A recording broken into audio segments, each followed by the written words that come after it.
Bienvenidas a este podcast matrimonial. Este es un espacio de mujer que persevera. Yo soy Emanuel. Y yo soy Adriana. Y juntos te acompañaremos en esta travesía. Sí, tomados de la mano de Dios, con un mismo fin y propósito, honrarlo a Él, edificando en la verdad de su palabra y acompañándote para juntos vivir el matrimonio para su gloria. Bienvenidas. Hola, ¿cómo están? Bienvenidos a este episodio número 3, en nuestro tercer episodio. Y recordemos que estamos estudiando en estos primeros capítulos los roles tanto del esposo como de la esposa.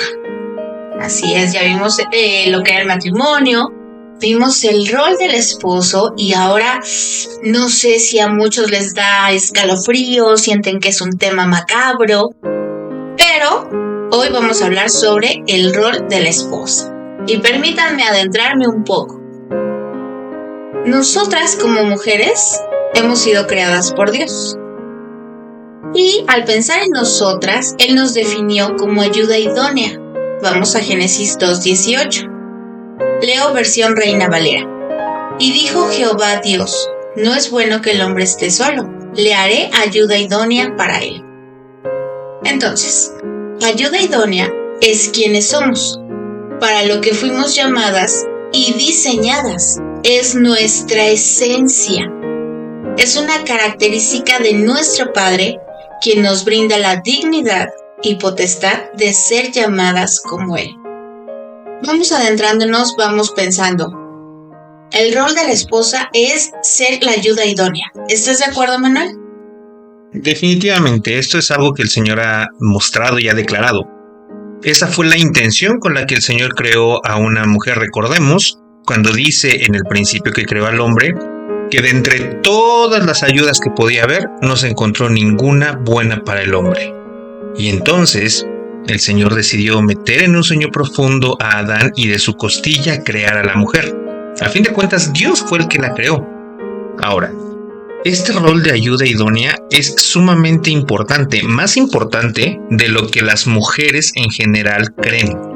Lamentablemente vivimos en unos tiempos y en una sociedad donde el rol de la mujer se ha minimizado, se ha denigrado y ha venido a ser en detrimento. Por eso ahora muchas mujeres, derivado de todo lo que se ha pensado y se ha hablado acerca de la mujer, es que, cansadas obviamente un tanto del abuso, es que buscan dar esta libertad y este empoderamiento al que le han llamado. Pero cuando atendemos a lo que realmente implica el que sean ayuda, nos queda muy claro lo que Dios ha hecho, ha pedido y por lo cual ha formado a la mujer como una ayuda idónea. Así es. Fíjense, es importante. De verdad no podemos salir de Génesis, es el principio. Génesis 1:28, ¿qué dice? Fructificad y multiplicaos. Este mandato, ¿a quién se lo da? A Adán. Pero Adán no podría hacerlo solo, sino con la ayuda de la mujer, Adán iba a poder cumplir ese mandato. Iba a poder fructificar, multiplicarse, llenar la tierra y sojuzgarla. Y quiero compartirles algo que dice Matthew Henry. Ella fue formada de una costilla de Adán. No fue hecha de su cabeza como para tener dominio sobre él, ni de sus pies como para ser pisoteada por él, sino de su costado, para ser igual a él, de debajo de su brazo para ser protegida, y de junto al corazón para ser amada. Esto es bien importante por lo siguiente. En Génesis, una vez más, cuando el Señor habla acerca del hombre y lo ve, dijo que no era bueno que estuviera solo. ¿Cómo lo podemos traducir o qué interpretación le podemos dar?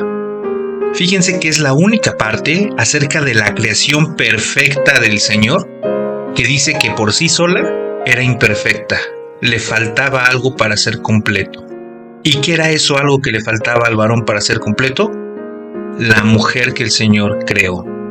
De verdad que esta situación de la ayuda idónea no traduce en su justa dimensión cómo el Señor ve a las mujeres. Nosotros necesitamos entender que muchas de las cosas que leemos en la Biblia, que vienen derivadas de las traducciones, de los diferentes idiomas y por el diferente tiempo que ha tenido, en ocasiones puede llegar a perder un poquito de la fortaleza que se dice en un inicio. No quiero decir que esté mal, que estén mal las traducciones, porque así lo ha permitido el Señor. Sin embargo, en algunas ocasiones es importante o es bueno poder ir a los originales, al idioma original en que esto fue escrito, para poder tener una mayor conciencia de lo que el Señor quería mostrarnos en un inicio. Y esta parte acerca de la ayuda idónea es sumamente relevante. La palabra original que se utiliza en este pasaje es eser kenegdo. Así se refiere el Señor a la mujer. Ahora, cuando tú escuchas la palabra eser, ¿qué otra parte de la palabra te refiere sin lugar a dudas? Por supuesto, cuando dice Ebenezer, hasta aquí el Señor nos ha ayudado. Así es. Y la única persona o de la única parte de la creación que el Señor se refiere de esta manera es justamente de la mujer. A la mujer le ha llamado como eser. Es decir, a la mujer la está equiparando a lo que Dios necesita hacer para nuestra vida, que es nuestra ayuda. Sabemos que el Señor es nuestro ayudador. Y en ocasiones hemos abusado de la palabra ayuda en un mal sentido. ¿Por qué? Porque en estos tiempos una ayuda es alguien que hace lo que uno no quiere hacer. Hablando de un ayudante en un oficio, por ejemplo, un ayudante es el que se le designan las tareas menos complicadas, que implican menos riesgo o que implican menor responsabilidad. O simplemente lo que yo como líder o como jefe o encargado del negocio, de la ocupación o del oficio al que esté realizando, las cosas que yo no quiero hacer, que son tediosas, que me desagradan, por lo regular se las damos a los ayudantes. Lo podemos ver en la cocina, lo podemos ver en la mecánica, lo podemos ver en la construcción, etc. Y pareciera que esa es la función que se le ha dado a la mujer, cuando en realidad el saber que el Señor es nuestro ayudador quiere decir que sin Él no podríamos hacer las cosas. Y es exactamente lo mismo como se refiere a la mujer cuando fue creada y cuando fue designada como ayuda idónea. Nosotros como varones, sin nuestra esposa, sin la mujer, no podríamos cumplir lo que Dios ha estipulado y lo que Dios ha dejado como responsabilidad para el varón. Así es, yo no me avergüenzo de ser llamada ayuda idónea, porque así Dios me pensó, así me diseñó, así me creó. Y muchas veces hablamos desde una falta de conocimiento, desde una ignorancia, o puede ser también un corazón endurecido que está rechazando el diseño de Dios. Pero, ¿cuál es el rol de la esposa? Y muchos podremos tener muchas versiones, conceptos o a lo mejor ideas, pero ¿a dónde vamos a acudir siempre? A la palabra de Dios. Y ahí encontramos su voluntad para nosotras como mujeres en el rol de esposas. Primera de Pedro, capítulo 3, versículo 1. Asimismo, ustedes, mujeres, estén sujetas a sus maridos. ¿Qué tal? Concreto y conciso. Estén sujetas. Y espera, no empieces a predisponerte. Por favor, escucha. En el matrimonio, la sujeción es una decisión voluntaria que cada una de nosotras necesita llevar a cabo entendidamente, pues es a Dios para quién y por qué lo hacemos. Y quiero recordarte mi versículo favorito de verdad y que me ayuda día tras día. Primera de Corintios 10:31.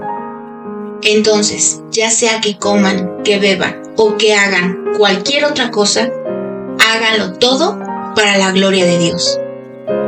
Ya sé, y por supuesto, que derivado de ello, surge la necesidad de reconocer a Dios como nuestro Hacedor, así como a Jesús como nuestro Señor, modelo y ejemplo en todo. Solo así, humilladas, rendidas ante nuestro Dios, pidiendo la renovación de nuestra mente, de nuestro entendimiento, es que nosotras podemos llevar a cabo esta encomienda y vivir sujetas, sumisas, en gozo y plenitud, su perfecta voluntad. Esto es bien importante. A veces pensamos, es que la sumisión es solamente para las mujeres. Y déjame decirte que estamos equivocados. La sumisión es para todo aquel que ha reconocido a Jesús como su Señor y Salvador. hombres y mujeres necesitamos estar sumisos y sujetos, porque bien dice en la palabra que Cristo es la cabeza de todo varón. Y entonces entendidamente nos sometemos y nos sujetamos, porque este es un mandato de Dios para cualquier creyente. ¿Estamos correctos, Emmanuel? De acuerdo, y es que, repito, derivado de la sociedad en que hemos vivido y cómo esto se ha malinterpretado, pretendemos que el someterse y el ser sumisa lo vemos en la actualidad, o bueno, las mujeres lo ven en la actualidad como algo que degrada a la persona, pero cuando entendemos realmente lo que implica, es entender que es el mismo modelo que Dios ha utilizado para la humanidad. ¿Quiénes son los primeros que deberían estar sometidos y sumisos? Los varones. ¿A quién? Al Señor. Un hombre, un varón que no está sometido al Señor y que no es sumiso a la voluntad de Dios, no puede esperar que su esposa lo sea con él. Sería un error garrafal el poder exigir que una mujer sea sumisa y sea sujeta si uno como varón no está sometido y es sumiso a la voluntad de Dios. Y es que necesitamos entender esto. No se trata de perder nuestra voluntad. No se trata de que alguien más venga, en este caso el varón sobre la mujer, para quitarle su voluntad y hacer lo que el hombre quiera. ¿Por qué? Porque si el hombre de verdad está sujeto a la voluntad de Dios y nosotros como varones hemos dado y hemos sometido nuestra voluntad al Señor, lo que vamos a trabajar con nuestra esposa y con nuestra familia va a ser bueno, porque va a ser la voluntad de Dios. Necesitamos entender que este es el modelo que el Señor siempre puso desde el inicio y que a la fecha sigue vigente. Lamentablemente se ha malinterpretado esto y entonces el varón se cree con derecho de hacer lo que quiera con su esposa y con su familia, y esto deriva en malas decisiones, malas acciones y un mal comportamiento. Pero cuando un hombre está de verdad sujeto a la voluntad de Dios, entonces la mujer se sujeta al varón y las decisiones que tome el varón y el camino por el cual lleve a su mujer y a su familia van a ir conforme a la voluntad de Dios. Y esto claramente hace mucho más llevadera esta función de la mujer en el rol en el matrimonio. Y sobre todo, repito, y perdón si soy tan insistente, pero en los tiempos actuales eso es algo que está mal visto. Pero cuando entendemos el modelo que Dios originalmente creó, vemos que es toda una bendición. Y lejos de ser algo denigrante, es algo que dignifica los matrimonios. Sometidas es estar bajo autoridad. Quiero leerte Efesios capítulo 5, versículos 22 y 23. Las casadas estén sujetas a sus propios maridos, como al Señor, porque el marido es cabeza de la mujer, así como Cristo es cabeza de la iglesia, la cual es su cuerpo, y Él es su Salvador. Entonces, ¿qué necesito yo hacer? Someterme a mi esposo. La sumisión de la mujer es una decisión voluntaria. No es algo que el marido nos exija. A quien nos debemos en obediencia es al Señor, es a nuestro Padre. Y es porque yo reconozco que Él me compró, que Él me pagó un precio altísimo, que yo decido entregarme a Él, rendir mi vida y decirle, aquí estoy, haz conmigo lo que tú quieras. Él me dice, sométete a tu esposo. Entonces yo, voluntariamente y entendidamente, me ofrezco en este sacrificio grato a mi Señor y me someto a mi esposo en obediencia a Dios. Todo esto a lo que te estamos llevando es para que tú puedas entender que el rol de la esposa, Dios lo dejó ya bien descrito y bien especificado. Si tú has hablado con alguien y te ha dicho otra cosa, pero no viene la palabra, deséchalo. Todo entendimiento que nosotras tenemos necesita venir de la palabra de Dios. Todo conocimiento a la luz de la palabra. Esta es nuestra fuente. Es donde necesitamos venir y saturarnos, porque si no, pueden ser corrientes, pensamientos, ideas engañosas que no nos van a dar vida y que no van a ser de provecho ni de bendición para nosotras. Y en este entendido necesitamos creer en esta creación del Señor. Como es cierto que el Señor nos ha hecho diferentes, sin duda el Señor ha dotado de capacidades diferentes tanto a varones como a las mujeres, pero que guiados por el Señor Y regresando al orden original como fueron creados, porque recordemos, todo esto acerca del varón, de la mujer, de la ayuda idónea, se dio antes de que hubiera pecado. Por lo tanto, se vivía de una manera justa, real y santa. Pero ¿qué pasa? Este diseño que fue hecho por el Señor, donde somos completamente diferentes, pero a la vez complementarios, y que de verdad el hombre no puede hacer la voluntad de Dios sin esta ayuda, y no ayuda como complementaria, sino más bien como este apoyo en fuerzas. Entonces, atendiendo a esta realidad, es que en ese complementarnos, ambos podemos hacer la voluntad de Dios. Pero ¿qué pasa? Llega el pecado y viene a traer todo este desorden y este cambio en lo que Dios hizo originalmente, donde toda esta ayuda, todo esto que inicialmente hizo el Señor, se traduce en autoritarismo, se traduce en sobrepasarnos con la esposa, se traduce en este desorden completo a lo que Dios inicialmente creó. Porque fíjense, es bien interesante cómo el pecado fue cometido por ambos, por hombre y por mujer. Y las consecuencias del pecado fue llevadas por ambos, por hombre y por mujer. ¿En qué sentido? En el sentido de esta igualdad en la que el Señor nos ve. Es bien interesante poder considerar esto. Así que esto que estamos tratando acerca del rol de la mujer como ayuda idónea, sin duda lo que menos queremos es demeritar el rol de la esposa, sino que sea dignificado y sea entendido con la realidad y con la veracidad que es y con lo interesante que el Señor ha determinado desde el inicio. Lo glorioso de nuestro diseño y de verdad con entendimiento, muchas veces se menosprecia por experiencias pasadas, por el testimonio de otras personas, y quiero decirte, cada una de nosotros es diferente, tenemos situaciones diferentes. Tal vez ahorita no estés teniendo el matrimonio que tú deseas, pero yo quiero animarte a venir a Dios. Dios es experto en restaurar lo que está roto, en sanar. Dios puede obrar en ti, Dios puede obrar en tu esposo, Dios puede obrar en tu matrimonio. Hay oportunidad, hay gracia y misericordia en nuestro Padre. Así que anímate, no todo está perdido. O a lo mejor tú puedas decir, yo no soy una buena esposa, yo no estoy haciendo mi rol. Pues gracias a Dios que hoy tenemos oportunidad de ponernos a cuenta, de reconocer, de pedirle perdón, de pedirle ayuda y disponernos a hacer lo que Dios quiere de nosotros. Algo más que habla nuestro Dios acerca de la esposa es sobre amar y respetar al esposo. ¿Dónde lo dice? Vamos a Efesios número 5, versículo 33. Le voy a dar lectura. Por lo demás, cada uno de ustedes, eso está hablando a los esposos, ame también a su mujer como a sí mismo, y la mujer respete a su marido. Este respeto implica honra y reconocimiento. Se manifiesta a través de la forma en la que ella se dirige a su esposo. Sí, hay que reconocer, viene implicado las formas y las maneras, el tono de voz que tenemos para con ellos, los gestos, los modales. Y necesitamos entender que los hombres, nuestros esposos, se van a sentir estimulados, se van a sentir fuertes si nosotras los amamos, si nosotras los respetamos y les damos su lugar.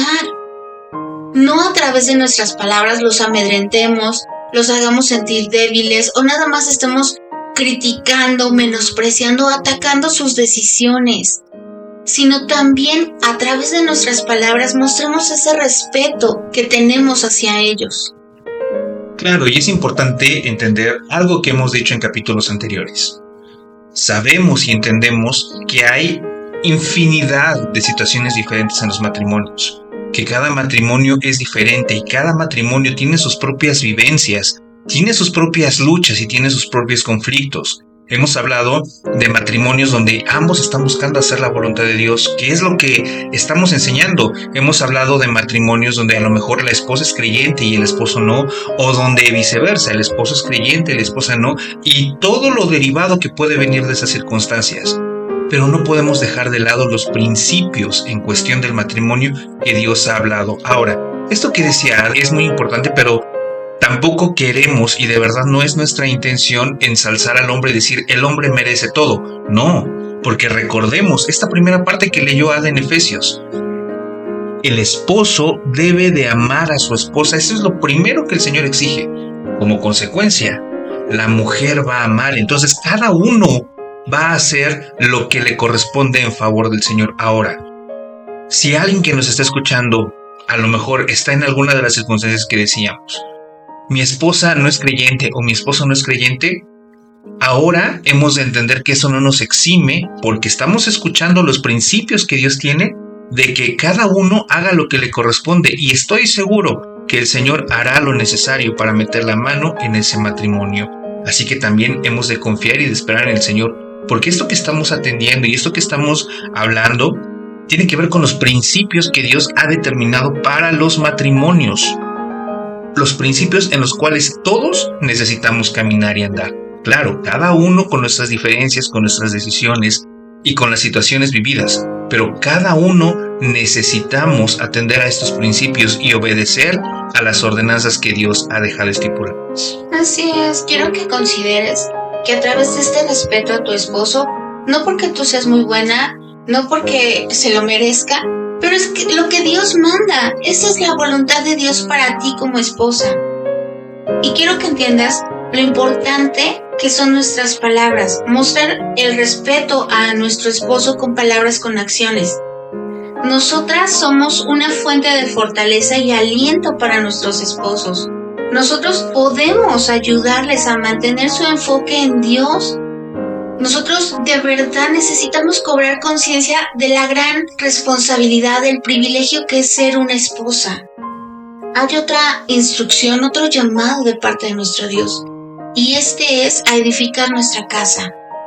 Proverbios 14:1. La mujer sabia edifica su casa, mas la necia con sus manos la derriba.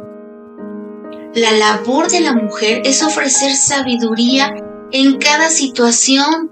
¿Para qué? Para poder tomar decisiones juntos.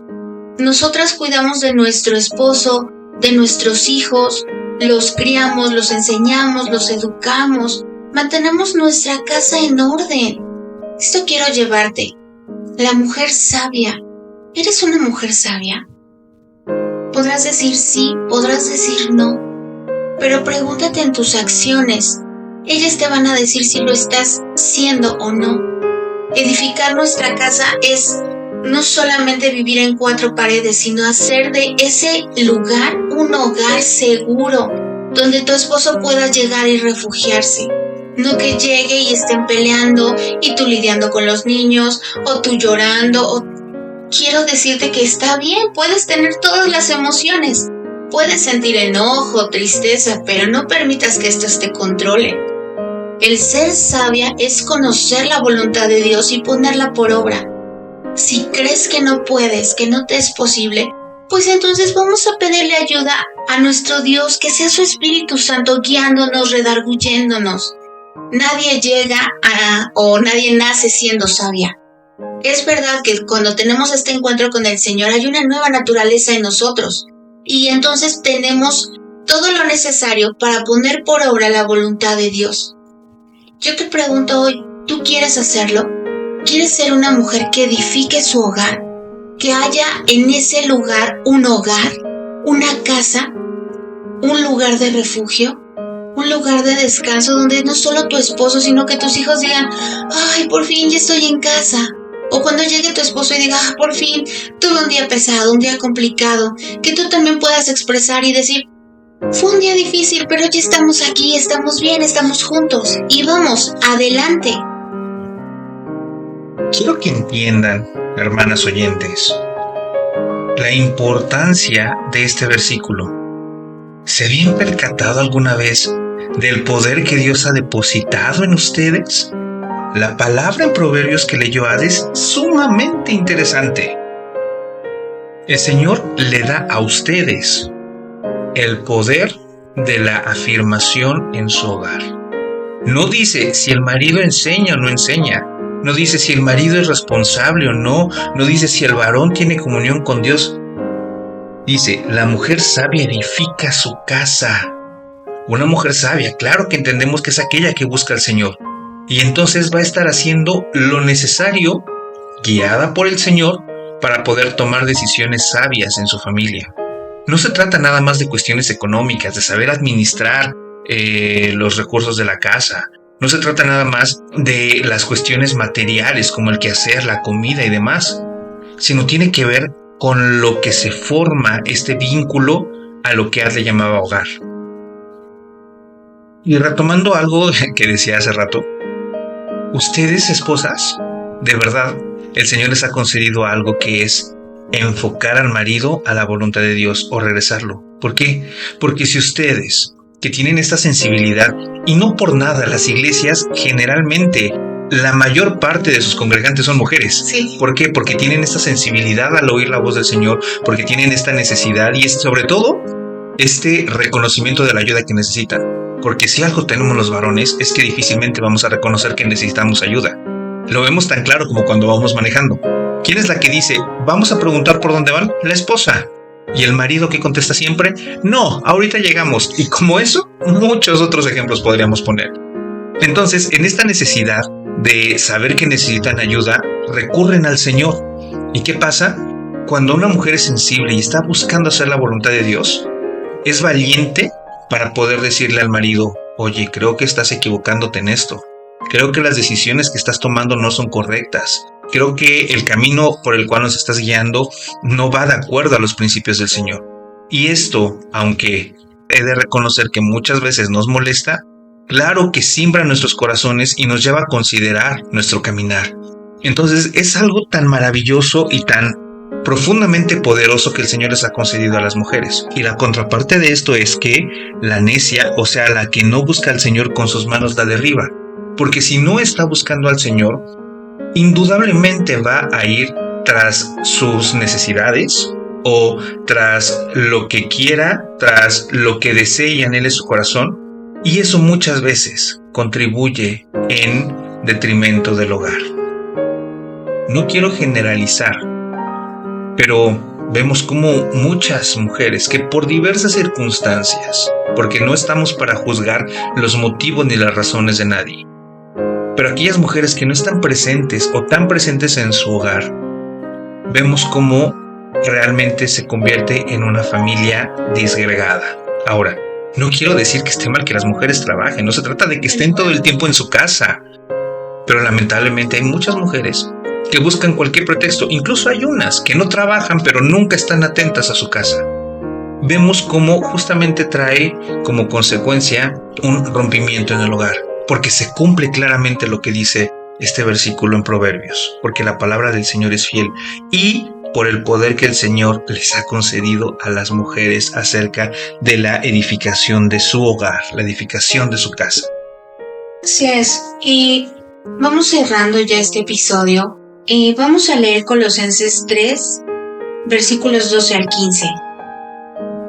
Vestíos pues como escogidos de Dios, santos y amados, de entrañable misericordia, de benignidad, de humildad, de mansedumbre, de paciencia, soportándonos unos a otros y perdonándonos unos a otros, si alguno tuviere queja contra otro.